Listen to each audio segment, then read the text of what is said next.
Blood circulation in the fetus and newborn by Jones HMMBADMS. How does the fetal circulatory system work?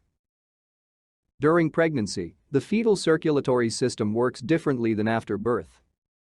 The fetus is connected by the umbilical cord to the placenta, the organ that develops and implants in the mother's uterus during pregnancy. Through the blood vessels in the umbilical cord, the fetus receives all the necessary nutrition, oxygen, and life support from the mother through the placenta. Waste products and carbon dioxide from the fetus are sent back through the umbilical cord and placenta to the mother's circulation to be eliminated. The fetal circulatory system uses two right to left shunts, which are small passages that direct blood that needs to be oxygenated. The purpose of these shunts is to bypass certain body parts, in particular, the lungs and liver that are not fully developed while the fetus is still in the womb. The shunts that bypass the lungs are called the foramen ovale, which moves blood from the right atrium of the heart to the left atrium, and the ductus arteriosus, which moves blood from the pulmonary artery to the aorta. Oxygen and nutrients from the mother's blood are transferred across the placenta to the fetus. The enriched blood flows through the umbilical cord to the liver and splits into three branches. The blood then reaches the inferior vena cava, a major vein connected to the heart. Most of this blood is sent through the ductus venosus, also a shunt, that passes highly oxygenated blood through the liver to the inferior vena cava and then to the right atrium of the heart. A small amount of this blood goes directly to the liver to give it the oxygen and nutrients it needs. Waste products from the fetal blood are transferred back across the placenta to the mother's blood. Inside the fetal heart, blood enters the right atrium, the chamber on the upper right side of the heart. When the blood enters the right atrium, most of it flows through the foramen ovale into the left atrium.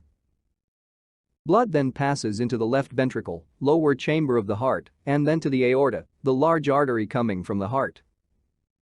From the aorta, blood is sent to the heart muscle itself in addition to the brain. After circulating there, the blood returns to the right atrium of the heart through the superior vena cava. About 2/3 of the blood will pass through the foramen ovale as described above, but the remaining 1/3 will pass into the right ventricle, toward the lungs. In the fetus, the placenta does the work of breathing instead of the lungs. As a result, only a small amount of the blood continues on to the lungs.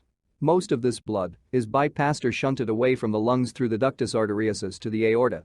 Most of the circulation to the lower body is supplied by blood passing through the ductus arteriosus. This blood then enters the umbilical arteries and flows into the placenta.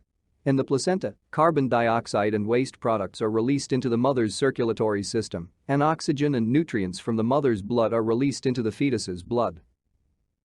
At birth, the umbilical cord is clamped, and the baby no longer receives oxygen and nutrients from the mother.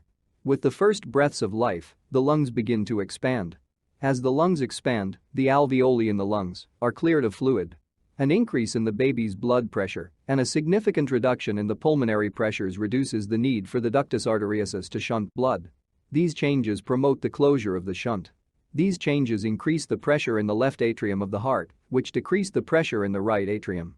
The shift in pressure stimulates the foramen ovale to close. The closure of the ductus arteriosus and foramen ovale completes the transition of fetal circulation to newborn circulation.